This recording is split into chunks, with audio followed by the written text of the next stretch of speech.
उत्तर प्रदेश में विधानसभा चुनाव 2027 का माहौल धीरे धीरे बन रहा है और अब चुनाव की तैयारी अभी काफ़ी जोरों शोरों से शुरू हो चुकी है।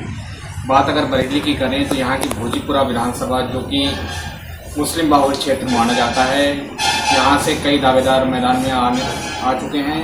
इन्हीं में से हम बात करेंगे भीम आर्मी के प्रदेश कार्यकारिणी सदस्य और आज़ाद समाज पार्टी के निर्मल दावेदार डॉक्टर मेब खुर्शीद खान साहब से।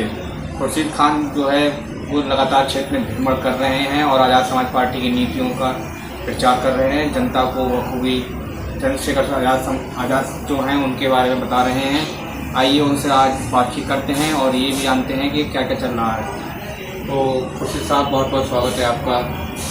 बहुत बहुत धन्यवाद आपका, शुक्रिया। आप लोगों ने ये चैनल के माध्यम से मेरी बात जनता तक पहुंचाने का काम किया है, इसके लिए मैं आभारी हूँ। भोजीपुरा की अगर हम बात करें तो पहला सवाल ये है आपसे कि भोजीपुरा में आपको क्या लगता है, आप घूम रहे हैं तो अब तक क्या क्या ऑब्जर्व किया आपने भोजीपुरा में? देखिए, भोजीपुरा में घूम रहा था, मैं जनता से मिल रहा हूँ, लगातार मेरी नुक्कड़ सभाएँ हो रही हैं। मैं 2 साल से लगभग कंटिन्यू हूँ, मगर मैंने ये देखा है कि भोजीपुरा में अभी तक कोई विकास की लहर नहीं दिखी है। आए दिन मैं जब सड़कों में निकल रहा हूँ और देख रहा हूँ तो रोडों पे गड्ढे हैं, नालियों में पानी भरा हुआ है, कोई विकास नहीं है किसी तरीके की। आए दिन रोडों पे तो ये समझ लो जनता तरह तरह की तरीके से घूम रही है। बहुत बुरा हाल है भोजीपुरा का। मेरा यही मानना है कि इसमें विकास की बहुत ज़रूरत है इस समय भोजीपुरा में। क्या विकास आपको लगता है होना चाहिए भोजीपुरा में? सबसे पहले तो सौंदर्यीकरण रोडों का होना चाहिए। सारे रोडों को जो लीगल हाईवे से जो लिंक रोड हैं उनको सबको बढ़िया तरीके से बनाया जाए। दूसरा ये है कि एजुकेशन को लेके, शिक्षा को लेके बहुत बड़ा है। बच्चों के लिए कोई भी वहाँ पे डिग्री कॉलेज सरकारी नहीं है, ना कोई अभी ऐसा कोई कॉलेज बना है जिसमें हमारी बहन बेटियाँ बच्चे वहाँ पढ़ सकें। तो हमारी मांग तो ये रहेगी कि भोजीपुरा विधानसभा के अंदर एक डिग्री कॉलेज होना चाहिए जिसमें बहन बेटियों की अच्छी शिक्षा मिल सके, और एक कॉलेज होना चाहिए इंटर तक जिसमें बच्चे पढ़ सकें। इसको लेके दूसरा ये है कि बेरोज़गारी बहुत फैली हुई है। पढ़े लिखे लोग जो हैं मजदूरी करते घूम रहे हैं। तो हमारा ये कर्तव्य रहेगा सरकार बनाने पे कि हम बेरोज़गारी दूर करें और रोज़गार पैदा करें, नए नए रोज़गार को स्रोत खोल के दें ताकि रोज़गार जो घूम रहे हैं उनको रोज़गार मिल सके। आपने कहा कि भोजीपुरा जो है पिछड़ा एरिया है, आपने ऑब्जर्व किया है जी। तो आप इसके लिए किन जिम्मेदार मानते हैं? देखिए, ये तो आपको ही पता है कि इस समय कौन जिम्मेदार है। कई बार भोजीपुरा के प्रतिनिधि रह चुके हैं और आपको ये भी पता है कि किस पार्टी से हैं। तो ये जिम्मेदार लोग हैं जो आँख बंद करे बैठे हैं। इनको जो है इस चीज़ को देखना चाहिए और इस समस्याओं को दूर करना चाहिए। अब मैं नाम लूँगा तो वही बात है कि प्रतिनिधि हैं पार्टी के, मैं नाम लेना नहीं चाहता, मगर ये सबको पता है कि कौन वहाँ का क्या है। तो ये सब आप जानते ही हैं कि इन लोगों को अपना आँख खोल के जनता के बीच जाना चाहिए, जनता की समस्याओं को सुनना चाहिए और जनता के बीच जो परेशानियाँ हैं उनको सॉल्व भी करना चाहिए।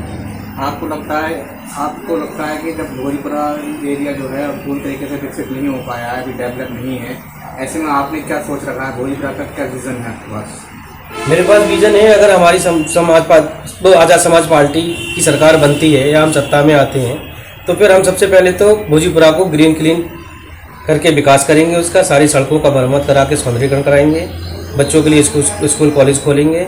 और हमारे माननीय सांसद जी ने ये कह भी दिया है कि हमारी सत्ता में सरकार आती है तो हम कक्षा 1 से लेकर 12 तक की निःशुल्क शिक्षा देंगे और बेरोजगारों को 4,000 रुपये भत्ता पर मंथ देने का भी काम करेंगे।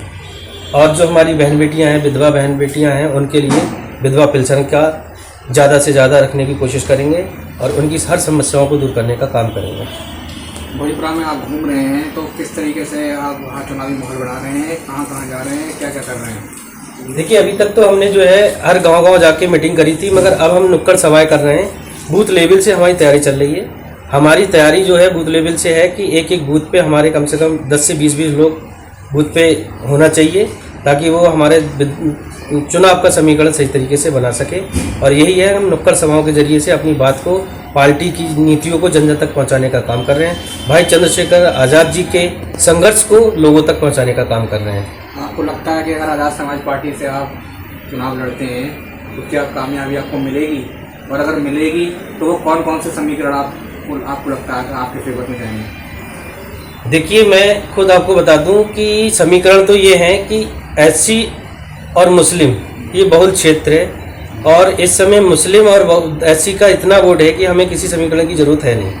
हम उसी के द्वारा हम भोजीपुरा सीट को आराम से जीत सकते हैं। हमारा समीकरण बना हुआ कि मुस्लिम और दलित वोट का गठजोड़ है, वो हमें जिता के लाएगा।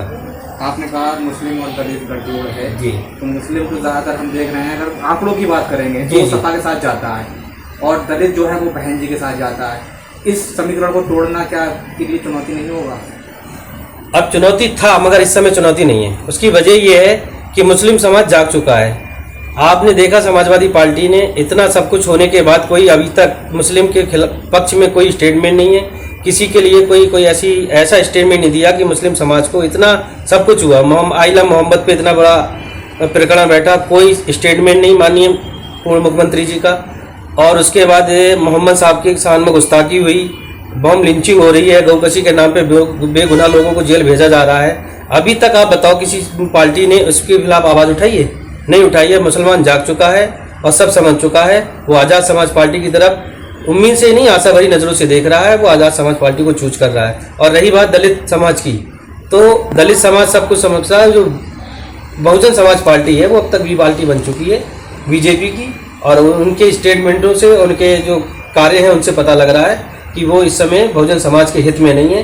बहुजन सुखाय बहुजन हिताय के जो मानवर काशीराम ने मैसेज दिया था उससे वो भटक चुकी हैं। अब उस मैसेज को, उस काम को, उसे मिशन को लेके भाई चंद्रशेखर आज़ाद जी चल रहे हैं। बहुजन हिताय बहुजन सुखाय पे काम कर रहे हैं। और आने वाले 4 तारीख से माननीय सांसद जी जो है पूरे विधानसभा के अंदर हर विधानसभा में जाके जनसंपर्क करेंगे और परिवर्तन यात्रा निकालने का काम करेंगे और अपने बहुजन समाज को जगाने का काम कर रहे हैं। इसलिए बहुजन समाज पूरी तरीके से आज़ाद समाज पार्टी के साथ जुड़ा है और जुड़ता रहेगा जो बचा है।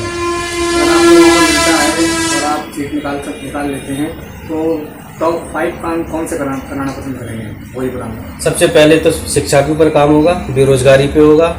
और जो आजकल जो तराई हो रहा है ना, इस समय बेरोजगारी में सिलेंडर 400 रुपये का 1100 रुपये बिक रहा है। हम सबसे पहले इस पे, और फिर दूसरा ये कि विधानसभा के अंदर एक खूबसूरत विधानसभा का सौंदर्यीकरण करके भोजीपुरा को चमकाने का काम करेंगे। सड़क नाली से लेके और बेरोजगारी तक सब निपटाने का काम करेंगे। हमारा शिक्षा को सबसे अहम मुद्दा मान के चल रहे हैं। गैस और पेट्रोल और डीजल पर अभी दाम बढ़े हैं उनके, और आज तक लोगों का कहना है कि वैश्विक संकट के बावजूद भी जो है मोदी जी ने कीमतों का स्थिर रखा है। अब तक कम से कम 150 रुपये पेट्रोल और डीजल हो जाना चाहिए था, लेकिन अभी 100 110 रुपये तक भी नहीं पहुँच पाया है। इसको कितना जरूरी देखते हैं? देखिए, इस चीज़ का जवाब तो हमारे माननीय मोदी जी दे सकते हैं, प्रधानमंत्री जी। उन्होंने कहा है कि घर से मत निकलो भाई, यात्रा मत करो। तो आप ये बताओ कि माननीय प्रधानमंत्री जी ने कभी अपने मंत्रियों पे, अपने विधायकों पे कसौटी करी है? वो तो एक काफले में लेके 10-10 गाड़ियों को घूम रहे हैं, तो पेट्रोल खर्च नहीं हो रहा है। जनता के लिए सारे सब होता है, जनता ही सबकी चीज़ को शुक्र करेगी, सेव करेगी। ये तो भाई बीजेपी के जो सांसद हैं, विधायक हैं, माननीय प्रधानमंत्री खुद हैं, उनके ऊपर भी ये लागू होता है कि वो भी इसकी चीज़ को खुद तो ऐसा तो आराम से जी रहे हैं, जनता से सवाल कर रहे हैं, रिक्वेस्ट कर रहे हैं, साहब अपनी बात रख रहे हैं कि आप जो है घर में रहिएगा, यात्रा मत करो। मतलब इस तरीके के अल्फाज माननीय प्रधानमंत्री जी को नहीं देना चाहिए। इसका समीकरण ये है कि इसका तोड़ निकाल के लाओ कि जनता को हम किस तरीके से अच्छी सुविधा दे सकते हैं, अच्छे मतलब मार्केट में उसको कैसे करके हम उसको उतार सकते हैं, उसको रेटों को कैसे कम कर सकते हैं। ये माननीय प्रधानमंत्री जी के, हमारे माननीय मुख्यमंत्री जी का ये प्रथम होना चाहिए कि वो किस तरीके से जनता को सही कर दे सकते हैं। 2027 के चुनाव में क्या लगता है आज़ाद समाज पार्टी की क्या भूमिका रहने वाली है? क्या किंग बनेंगे, किंग मेकर बनेंगे या कुछ और? देखिए साहब, हमारा सीधा सा मकसद है किंग बनना, और हम किंग ही बनेंगे, हमें पूरी उम्मीद है। क्योंकि मैं पार्टी के मतलब संभावित प्रत्याशी तो हुई प्रत्याशी के साथ साथ, उम्मीदवार के साथ साथ मैं प्रदेश का कार्यकारिणी सदस्य भी हूँ। मैं पूरे 75 जिलों में भ्रमण करके आया हूँ। मैंने ये देखा है कि जनता इस समय बदलाव की उम्मीद में बैठी हुई है। बस उसे विकल्प चाहिए था, विकल्प मिल चुका है जनता को, और वो इस 2027 में बदलाव करेगा। तमिलनाडु क्या यूपी में भी जुड़ रहेगा? कोई बड़ी बात नहीं है, कोई बड़ी बात नहीं है। देखिए, जब अत्याचार बढ़ जाता है तो जनता फिर अपने आप डिसीजन लेने लगती है। आप देख लो नेपाल की भी और तमिलनाडु के भी आपके सामने एग्जाम्पल है। कोई बड़ी बात नहीं सर। पूरा जनता के लिए कोई मैसेज, कोई पैगाम देना चाहेंगे? देखिए, भोजीपुरा की जनता के लिए अब मैसेज तो पहुंच चुका है, मगर फिर भी मैं आपके चैनल के माध्यम से ये बताना चाह रहा हूँ कि मैं एक के विनम्र निवेदन करता हूँ अपनी जनता से कि आप आज़ाद समाज पार्टी को चुनो, आप आज़ाद समाज पार्टी के पक्ष में वोटिंग करो और आज़ाद समाज पार्टी से जुड़ो आप। और उसके साथ साथ भाई चंद्रशेखर आज़ाद जी के संघर्ष को देखो, उनकी नीतियों को देखो। और मैं समझता हूँ जिसने एक बार नीति और संघर्ष देख लिया वो आज़ाद समाज पार्टी से कभी दूर नहीं हो सकता है। और आदमी और जितनी भी जनता है वो बाखूबी खूब जुड़ रही है। मैं समाज में घूम रहा हूँ, भोजीपुरा की जनता के बीच में रहा हूँ, मैंने उनकी सुना है, वो आज़ाद समाज पार्टी को चूज कर